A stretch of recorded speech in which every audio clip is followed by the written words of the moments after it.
Today's event is about one of the most popular activities in British Columbia, hiking. As an avid hiker and mountaineer myself, I got very excited when I heard that Stephen Hui was publishing a new hiking guidebook, and I'm going to show it to you. It's right here. It's a beautiful book. I recommend all of you get it. We have a lot of copies in the library as well if you want to borrow it. And as a programmer of cultural events, I got even more excited about the idea of using the book as a springboard for a conversation on the changing nature of hiking and outdoors culture. So today's conversation is going to be about the rising popularity of hiking and how that's impacting ecosystems, what it means for new trails, for access, for safety, but also how climate change is going to modify the places where we hike. And even more importantly, whether outdoor spaces are now becoming more diverse and inclusive. So to talk about all that, I'm excited that we have 4 experts with us today. So Stephen, Judith, Tori, Andrea, can you please join me on stage? Hello. Nice to see you all. Stephen Hui has been hiking British Columbia's coast mountains for more than 25 years. He is the author of the best-selling 105 Hikes in and around Southwestern British Columbia, which I imagine everyone has in their bookshelf. And he just published the new guidebook that I was just telling you about, Destination Hikes. So this is what inspired the program today. Now, Judith Kasyama is an advocate for diversity in outdoor recreation. She's the founder of Color the Trails, which is a community group that focuses on getting Black, Indigenous, and people of color out in nature. Judith is also a fellow at the Royal Canadian Geographical Society, which sounds like the most awesome thing in the world. Tori Ball is a campaigner for the BC chapter of the Canadian Parks and Wilderness Society, or CPAWS. She's a conservationist who is helping protect our ecosystems through her experience as an outdoor educator, nature guide, and community organizer. And to guide the conversation today, I'm excited to introduce Andrea Ross, and she is a senior digital producer for CBC British Columbia, and she's an avid hiker and skier who's passionate about exploring our beautiful province. So thank you all for being here, and Andrea, take it away. Thank you so much. So it's so nice to see people joining us from near and far, and we're really looking forward to having a great conversation today about something that we are all passionate about. So I want to encourage everyone who's tuning in, please submit any questions or comments that you have throughout the conversation, because we would love to sort of incorporate that into the conversation throughout. So let's hop right into it. So Stephen, Destination Hikes, it's a great read for both beginner and experienced hikers alike. And one of the first things that you address in the book is safety and trail etiquette. So we know the pandemic has pushed more people outside, and that's also led to a drastic increase in search and rescue calls. And now BC is on track for another record year. So how can hikers be better prepared? I mean, the main things are to remember to tell someone, a responsible person, where you're going, file a trip plan, tell them when they're going to be back, when they need to call search and rescue if they haven't heard from you, carry the 10 essentials, and read up on the 7 principles of leave no trace. And you can find some resources from Adventure Smart. And let's talk a bit more about those 10 essentials, because I mean, even as a reporter, we always put in stories that you're supposed to be bringing the 10 essentials. Do you really always have to have all 10? I mean, we always hear about people who say, I'm just heading out on a short hike, and sometimes things end up going a little bit longer. Yeah, I mean, there is a sort of gray area between, nature walk and a hike, and it's a calculation every time based on what you're going to do, what kind of terrain you're doing. I mean, obviously the safest thing is to carry all of them, but be prepared for multiple situations, like, rain. And I wore a cotton shirt the other day, even though I know better, and I regretted it. I just, keep in mind what you're doing and how far you might end up, and carry as many of the essentials as you can. And Judith and Tori, is there anything that you always make sure to bring hiking with you, or that you always encourage other people to bring for their own safety? Yeah, depending on, and once again, like what kind of activities I'm doing and where I am. If I'm going more further deep into the backcountry, I tend to have my InReach with me, which is it's a bit of an expensive accessory to have, but it's a very, very important accessory to have. Yeah, in case I find myself into trouble, that InReach really does save me in terms of, calling for help and getting help faster. That's like an important component. And I know my body better than anybody else. So I know I'm always cold. So I always carry extra layers. So I always have my down jacket with me. Even if it's a hot day, I still have extra layers just because I know that I get cold really easily. So what are ways to make sure that if anything happens, I have those extra layers with me? So those are the two components for me personally that I find the most useful, is having that in reach as well as having extra layers, just because the weather in the city is really different than up the mountain. And I think that's why sometimes in Vancouver we forget, because we're so close to a mountain, we assume the same weather is the same here in the city versus up there, when it's completely two different weather systems. So yeah, those are great ones. I'm definitely the type of person who always has a snack and water wherever I go, even if it's not on a hike. So I never leave home without those, even if it's something short. I bought like a mountain biking hip pack, just for dog walks to around the trails, that I find is key. And after watching the North Shore Search and Rescue TV show, which I recommend to everyone, I think if folks watch that, you'll really find it an eye-opening, to see just how fast conditions can change, especially in places like the North Shore, where you're looking at a city, you feel close to the city, but you're really remote really quickly, and things can change in an instant. And I think that, seeing examples like that can really help people prepare for different situations. That's a great point, both of you, about, considering how the conditions might be different at higher elevation than in the city, because as you said about North Shore Rescue, that docuseries is such a good look into, how different things can be up there, and how difficult it can be to get down. And Stephen, you mentioned wearing a cotton t-shirt, like Judith, you mentioned bringing your down. I mean, I remember camping late in the fall last year, and all I had was down, and I was frozen because it was damp. So always having kind of those mix of wools or down or whatever is needed. It's a great thing to keep in mind.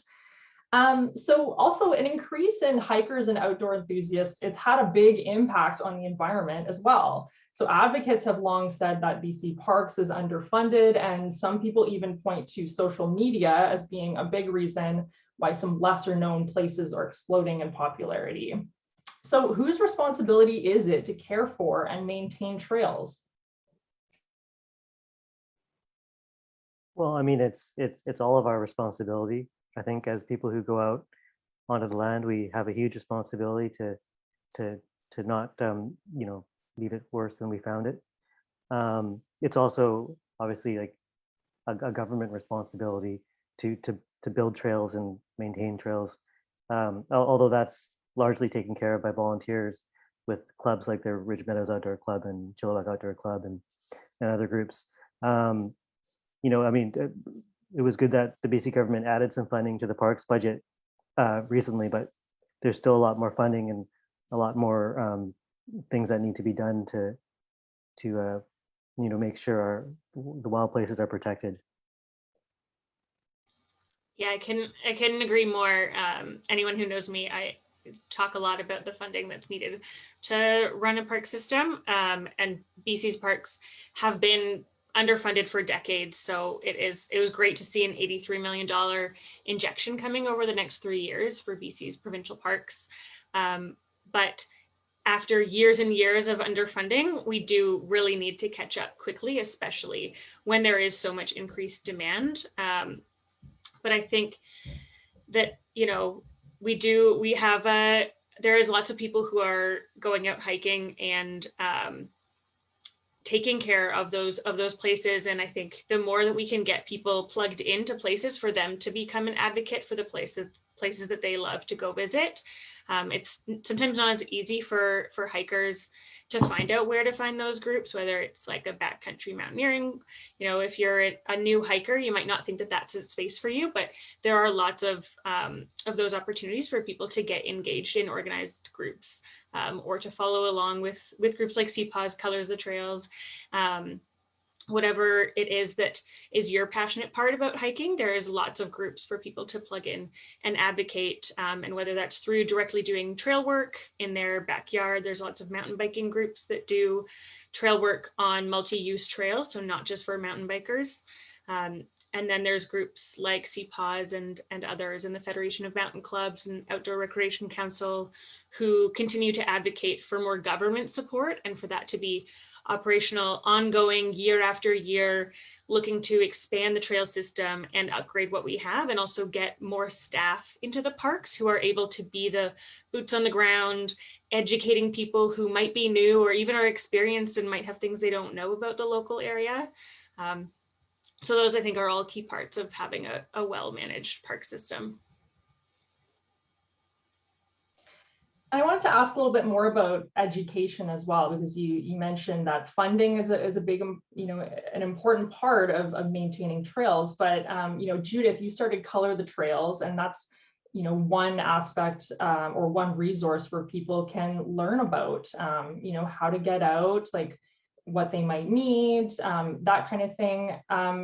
Where else can people sort of get that education if they're really new to hiking or to mountain biking or to skiing or anything like that? Do you think that the education aspect of outdoor exploration is going to become more and more important as these activities become more and more popular?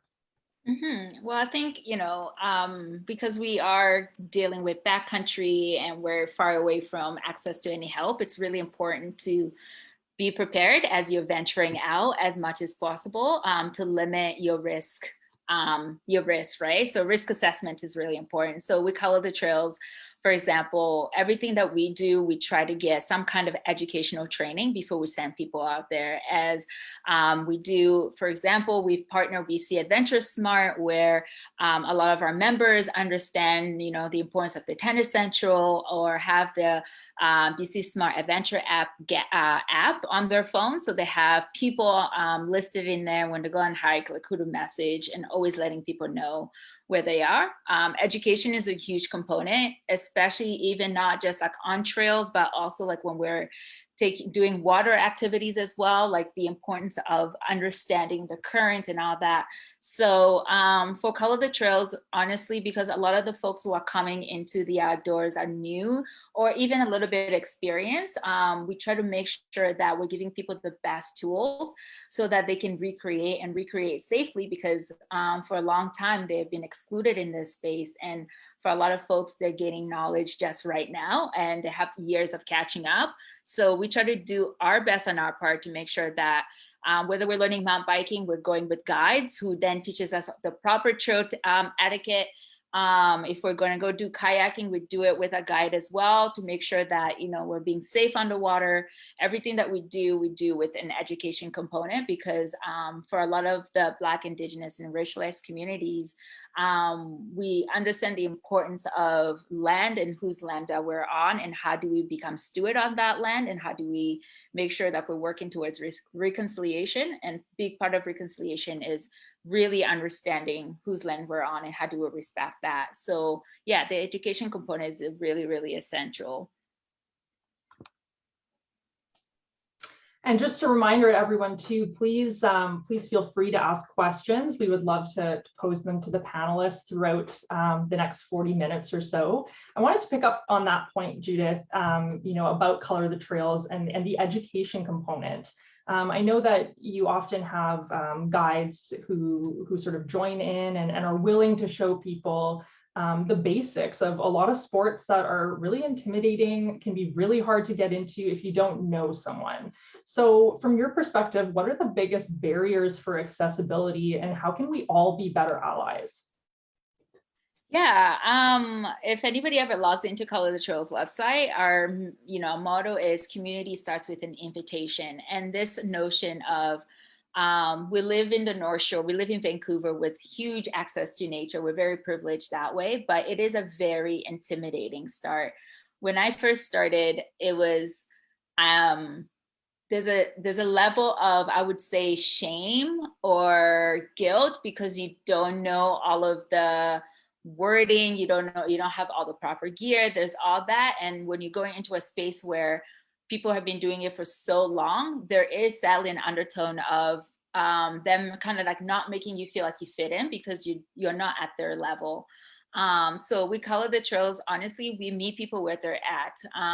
We create opportunities for people. We connect with local businesses and organizations to see how we can subsidize these events for folks to try these things. So to be a great ally is to be able to invite those who are in your friend group who are, from diverse background, who have never tried something, just inviting them. We all have extra gear. We always have an extra tent. Like inviting folks into those experiences is a great way of breaking barrier and introducing folks into the outdoors, but also like being patient. And I know a lot of us, if it's snowing really good, we don't want to give our time or energy to beginners.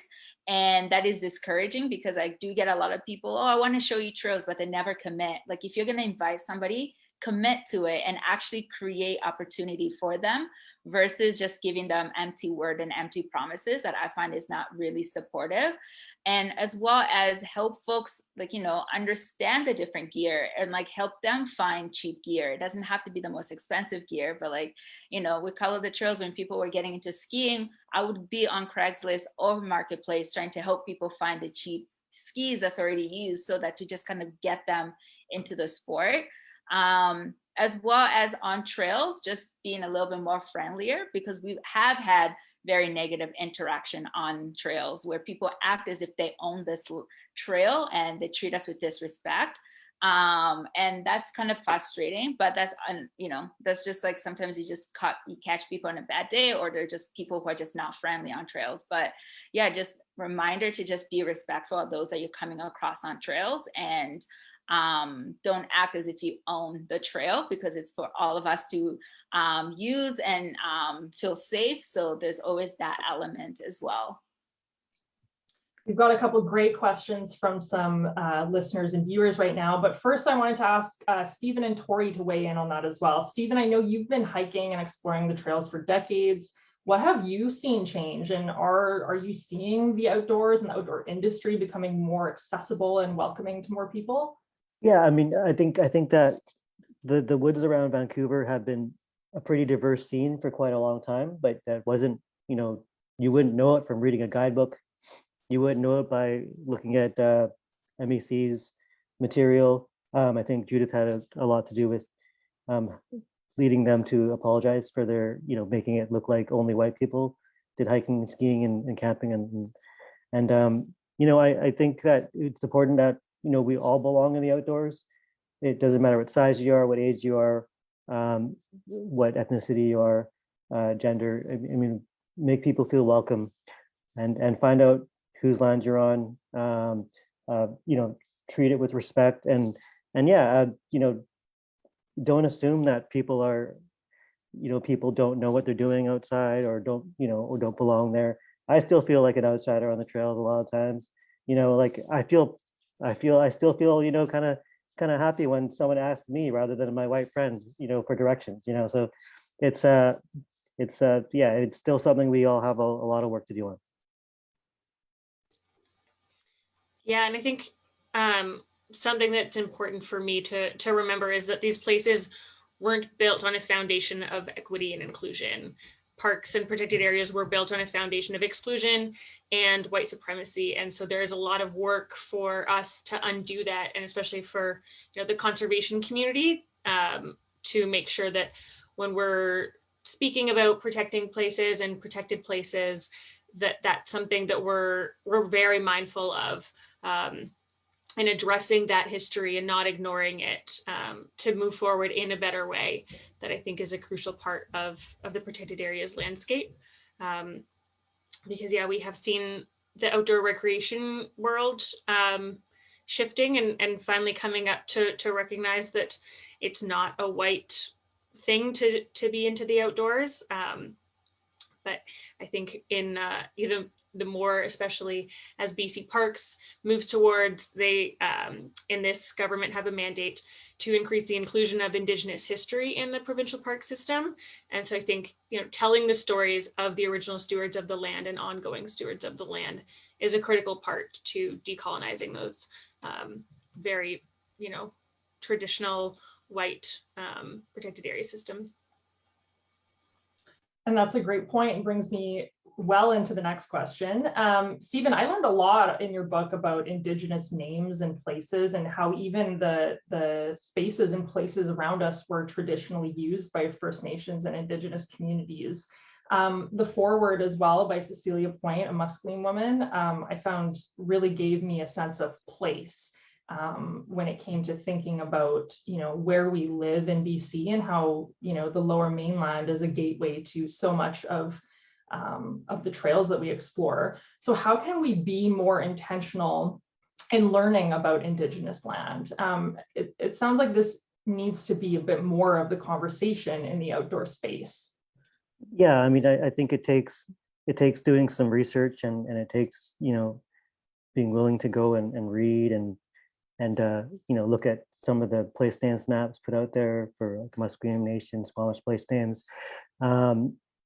Yeah, and then just there are more interpretive signs going up and things that people can read, but it takes a bit of effort. So I think we need to read about the places we go to, and find out, and hopefully this will lead to more engagement, between hiking clubs and Indigenous stewards, and hopefully getting to the point where we're seeking permission for trail building and things like that. Yeah, and another component of it too is looking at Visiting Native Land Map, which it does a really great job of educating and showcasing Indigenous land and name and traditions and stuff like that, which is like really important. But I think, I saw somebody make a comment like, how do we decolonize these spaces? A lot of it is going to take all of us to do our own internalized work in terms of moving towards reconciliation and reading and reaching out to Indigenous communities and doing nature walks with elders and actually like investing in the communities that way. Sadly, because of COVID for the past year, Color the Trail is unable to do any of those things because that's all part of our plan, as well as collaborating with Indigenous communities. I know Color the Trails works in collaboration with Indigenous Women Outdoors, and that is our way of really decolonizing the spaces that we take place in, is through creating spaces and events where we can collaborate with Indigenous women and go on hikes or ski backcountry, doing all these different things. And while we're doing that, we're also learning a lot about the culture. We're learning about, what snow is in different languages. And I think that's how we really begin to move towards that decolonization and working towards reconciliation. Good point that decolonizing, the outdoor space is an individual ongoing conversation and effort amongst all of us, but also a collaborative effort, like you just said, working with other women and sort of broadening these discussions. So I wanted to pose a couple of questions here we have from the audience. First one has to do with education. So Angela says she attended an education program online before. It had general information.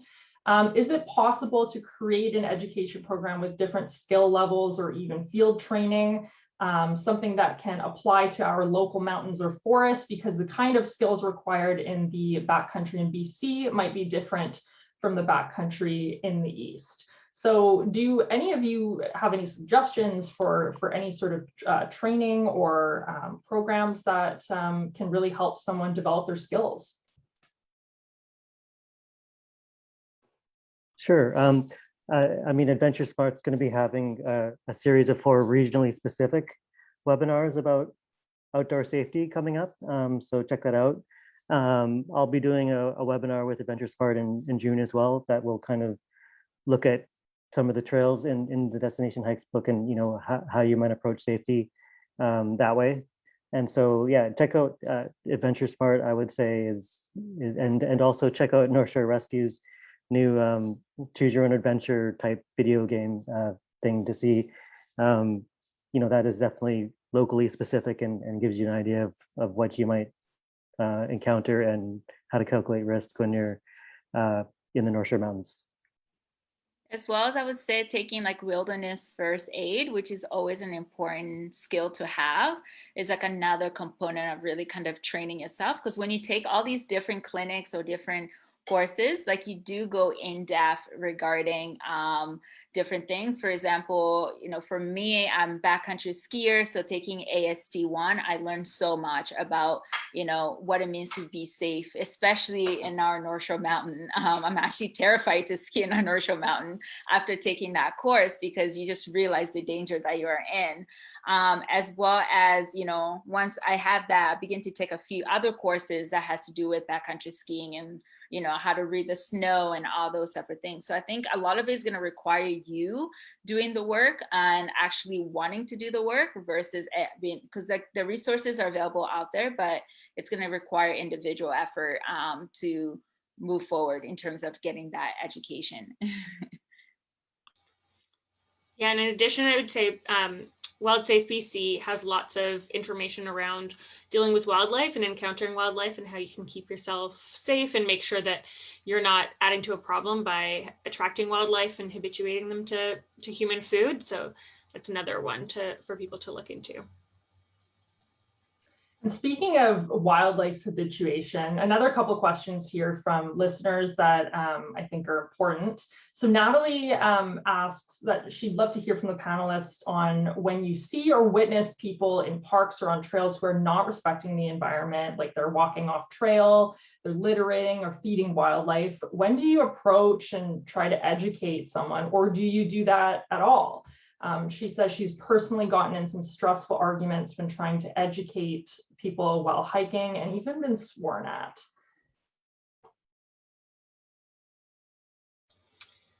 Yeah, that's a really tough one that, you know, it's hard to give any standard guidelines because it's very much based on your personal situation, your personal privilege, all of the safety factors that you'll have to factor in of how many people you're with, how remote are you, so all of those checklists of things that I encourage for people to think about, and to always understand that, you know, approaching people, it's best to do it from a place of educating rather than shaming, because you don't know if that person just didn't know something that you do, and you can impart that knowledge on them. Maybe they don't know that feeding bread to birds is actually quite harmful to that bird and not giving them a nice little treat.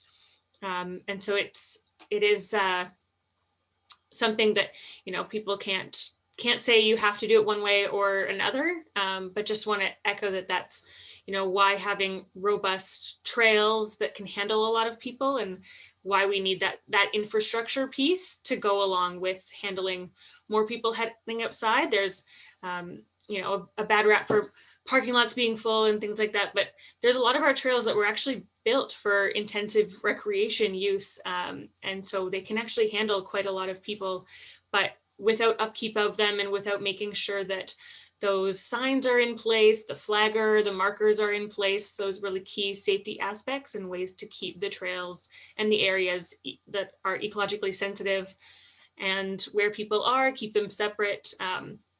There are ways to do that through infrastructure and through proper maintenance that, you know, mainly our provincial park system is in charge of. In BC, that's where most of our recreation trails are, but there's some others in the mix as well.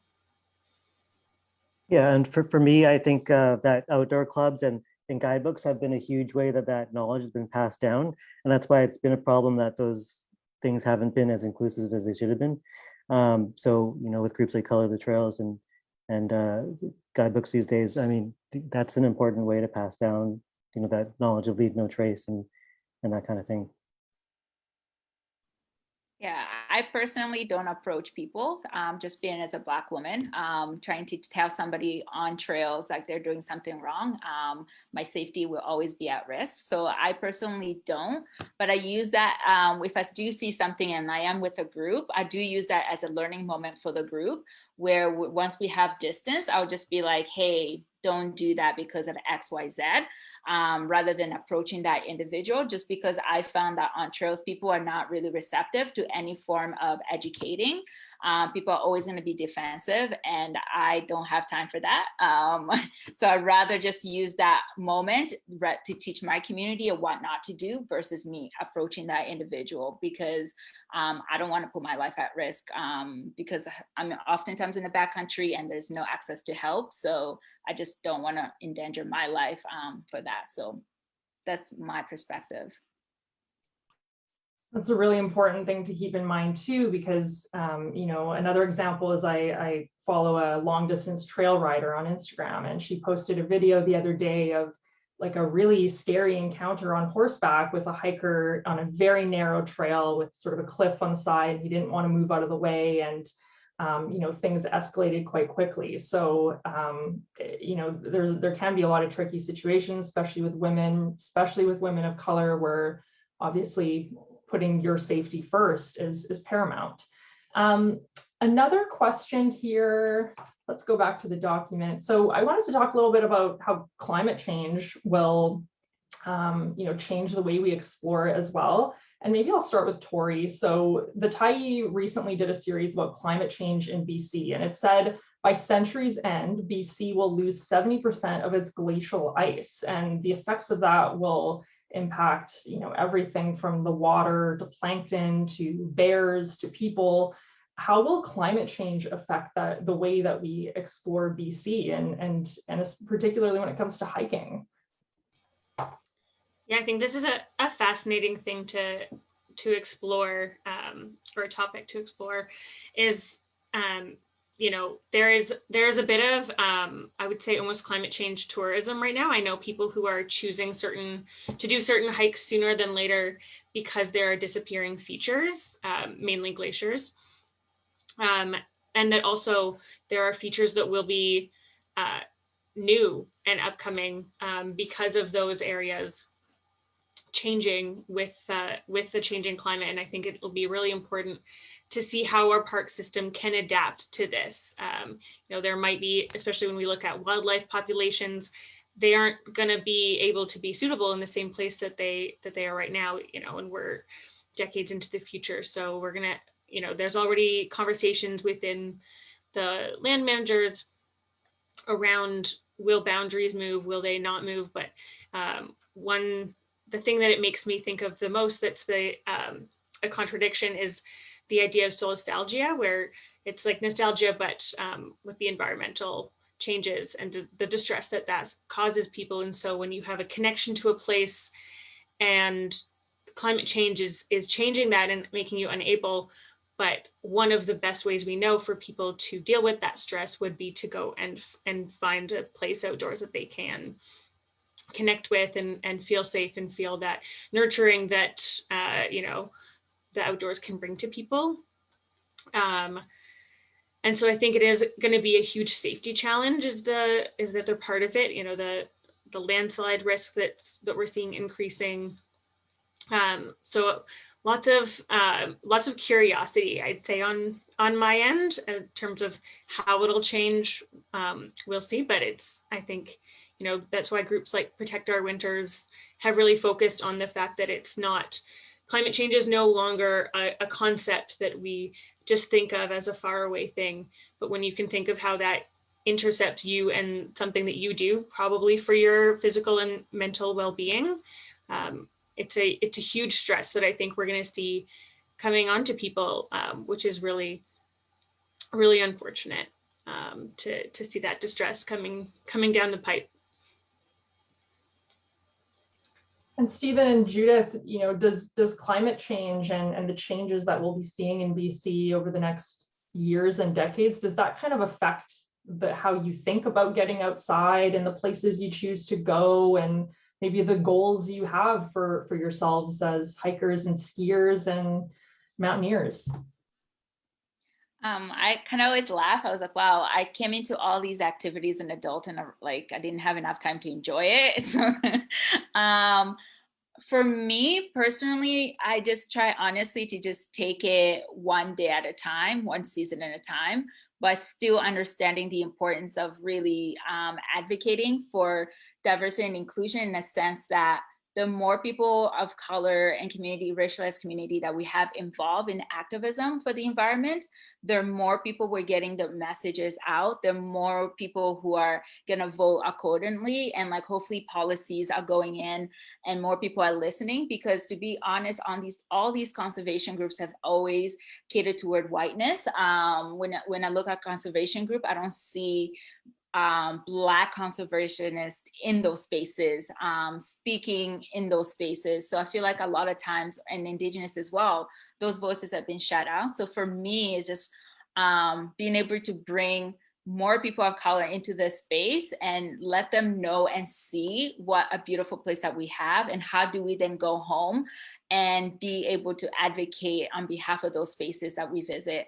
But it's also important because I do have this weird duality in terms of lived experience. As much as I'm in Canada, I'm also I'm a refugee from Democratic Republic of Congo. So it's also important to recognize that while we in the West are talking about environment, but in other part of the world, like, you know, the stuff that we've done in the West has already impacted other countries and has really impacted the ecology of other countries. So we also have to not just think about us here in Canada, but rather look at us as a global aspect of things, because we know, as an international development degree, we know that when countries have drought, have issues, everybody's going to try to ask refugees into Canada, into the West, and stuff like that. So when we look at the environment, let's us just not think about, oh, how's that impacting us here, but rather let's look at a broader picture about how this is going to impact us as a global aspect of things. Because I think by then we can begin to advocate properly and actually be advocating more inclusively, because I think it's very narrow-minded to think about Canada only, because all these things is impacting other people in the global South as well. Yeah, and it's really easy. It's really easy for hikers to develop a love of, you know, wild places and advocate for more parks funding and trails and all that. But we also need to, you know, support strong climate policy, but strong climate policy that you know, doesn't disadvantage people from marginalized groups, which it often does. So yeah, and one thing that's interesting on this climate change point is that in the book I have Wedgemount Lake, super popular hiking spot. I've been going there for over 20 years. And I talk about hiking to the upper tarn at the toe of the glacier. And when I first went there, I mean, that upper tarn wasn't even there.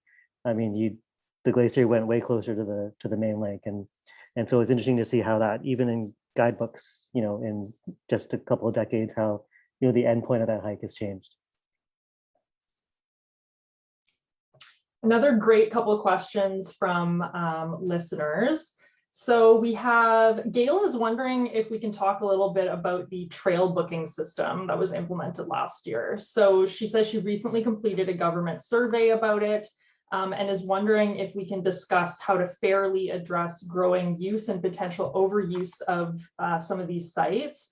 And Doug would like to know your opinions as well on the reservation system for hiking. So maybe lower environmental impacts on some trails, but pushing more hikers to areas without sufficient resources, he says. So what do you think of that system that was implemented? Maybe you can start with you, Tori. Oh, I saw Judith just unmuted. I don't know if you wanted to start us off. Oh, sure, go ahead. Whoever would like to.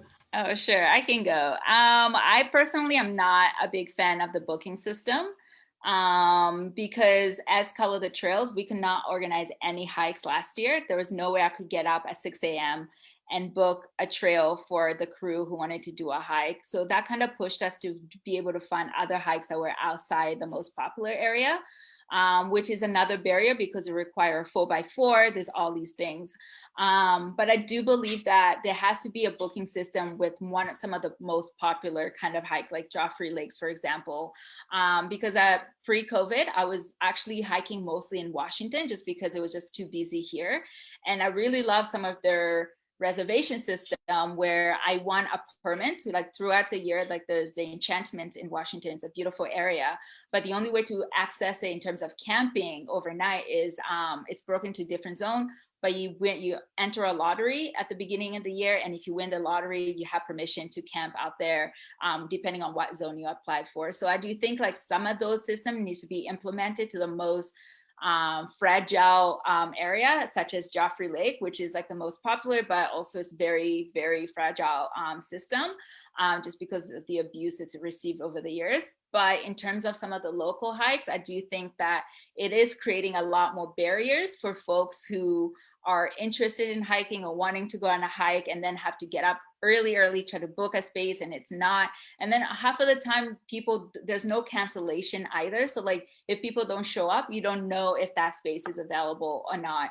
So I'm not a big fan of it in terms of how it's been used, because I still find it's still a very gatekeeping in some ways, especially for those of us who are advocating to get more community of colors to be able to experience these spaces. I feel like we're still experiencing gatekeeping because we can't plan. And I know a lot of groups also vocalize this. It's not just Color the Trails, but a lot of hiking groups were frustrated because you can't plan ahead of things anymore. And I guess this is where it also comes in terms of getting more funding to be able to create more trails, so that we're not all going to the most popular trails, that there's actually some of the trailheads are very accessible, like you don't need a 4x4.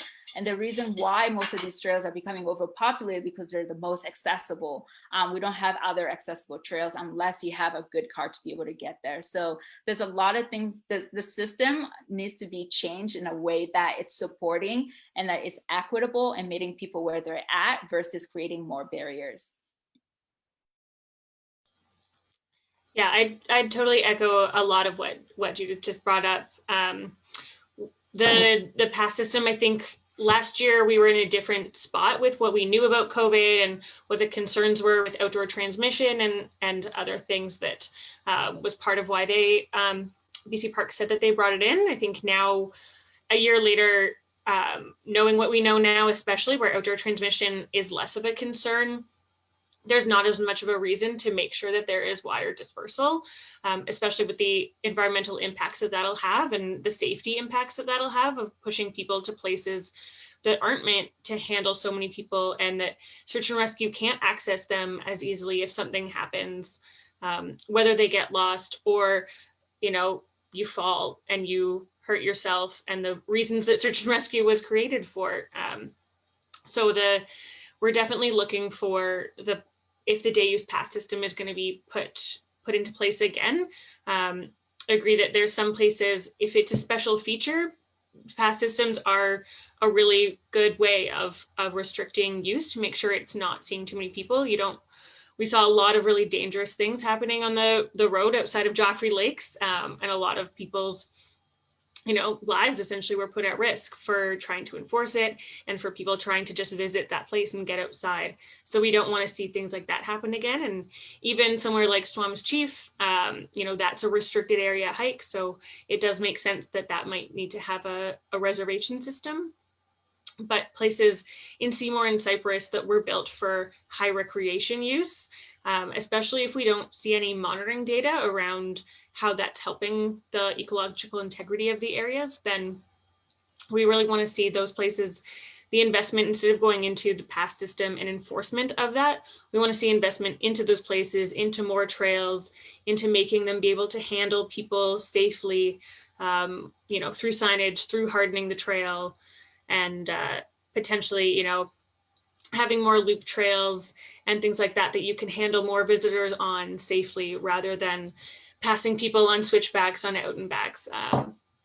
That is less ideal, especially in a COVID scenario. One of the major issues is really car use and parking. So, we really need to have cheap, accessible public transit that's geared toward these trailheads. They have, this cheap trailhead shuttle down in Seattle now that goes to a couple of trailheads. We've got Park Bus up here, but it's still rather expensive, and it's cool that it's a nonprofit, so public transit for trailheads. And I also think there's a worrying trend for me in the hike community toward advocating for user fees, and I don't want to see user fees be put on day use, to price it out for lower income families, and user fees are not the answer to this kind of thing. It's we don't want to tax people, you know, from getting outside. We want them to get outside. And we've got a comment here from Dave. Dave says, I have been reassured in meetings with BC Parks that should the day pass program go ahead this year, and he expects it will, that there will be changes so that the pass can be booked the day before or even a few days ahead. So I guess we'll see. Another question here, and this one is for, where did it go? This one is for Judith, if I can find it.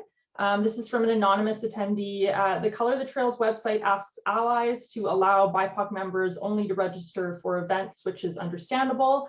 Assuming COVID restrictions ease up, this person is wondering if the group will be opening availability to allies as well. I'm not sure whether they mean as attendees or as mentors or someone willing to share skills. Yeah, so like on the Color the Trails, we have BIPOC and ally membership, where we open up a few events to the BIPOC community. That's gonna stay.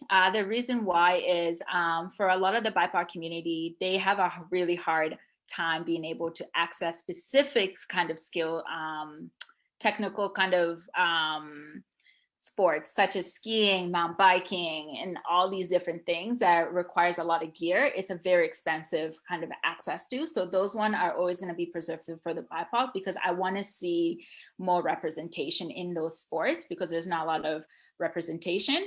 But when it comes to events like hiking and camping, some of those events will be open up to the allies, but also I just want to make sure that if their allies are going to show up in that space, that there is some kind of training as well in terms of how do you enter a space, because like there is a need of affinity space. Affinity space is spaces where the BIPOC community can kind of come and just be and feel safe in those spaces without the white gaze. In the same way that there are women, I know I have to constantly remind people, there are women-only spaces where men are not welcome, and it's not like men are not welcome, but rather it's to allow the emotional safety of women so that they feel safe in that space to do whatever activities. So I think respecting that is really important in terms of Color the Trails in the BIPOC community. But when it comes to hiking, I find hiking is one of those activities that everybody can kind of come together and do that. That's always going to be an open option, as well as some camping activities that will be very much open. But when it comes to technical learning, how to mountain bike, how to ski, how to kayak and stuff like that, those ones are going to first go to the BIPOC community, because there is severe underrepresented in those sports, in those spaces. And I want to be able to give them that opportunity first to try that. So I guess this is where allyship comes in, where let us all work collectively so that we wouldn't require spaces like this, that the world actually becomes truly equitable in inclusion, but we're not there yet. And I want to protect the BIPOC community, because yeah, there's just like a lot of things that I witness and see that's just like not safe for them. So yeah. Some people have noticed that we have a new panelist. This is Luna. So this brings us to a question a couple people have asked, actually, when it comes to pets on trails. So someone just asked, she's an experienced female hiker, but has gotten a dog, which has given her more confidence in being on trails alone. But what is dog etiquette? What's etiquette for dogs in the backcountry? And another person as well asking, noticing a lot more dogs on trails. Do owners have to carry their dog's waste off of the trails? These kind of questions. Sure. I mean, the easiest thing to do is to follow the posted regulations for the area, because those are put in for there's ecological reasons for that. Follow the posted. If it says on leash, keep your dog on leash. If it says no dogs, like in Garibaldi Park or Joffrey Lakes, you don't bring a dog. And you definitely have to carry out the poop. And also people with dogs need to make way for other people. Like in the right of way, a person with a dog is the one you should be stepping aside for the other users. And even if your dog's on leash, dogs should be on the trail, should be staying out of wetlands, should be staying out of creeks, and staying close to you and still be under control, as they call it.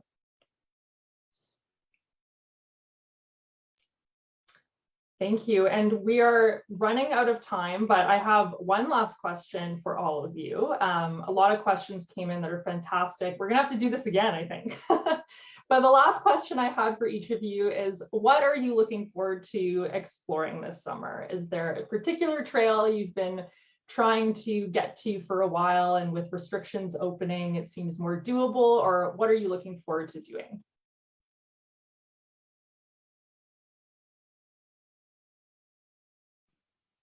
I'm excited when things open up to travel a little bit more.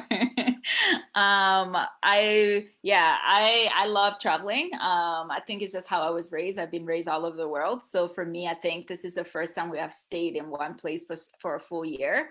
So I think I'm getting a little bit antsy. I'm kind of ready to travel, but also explore other places. I've become such a huge mountain biker, so I want to take my bike on some road trips and try and test different trails, because the North Shore is kicking me really hard. I want to try to ride some easier flowy trails versus like our gnarly trails here, which is, I'm very thankful to learn one of the hardest places on earth to learn mountain biking. But yeah, and then just for me as well, in the extent of color the trails, be able to better plan some hiking trips and camping trips with the crew, because with COVID, we can't really do a lot of those kind of activities.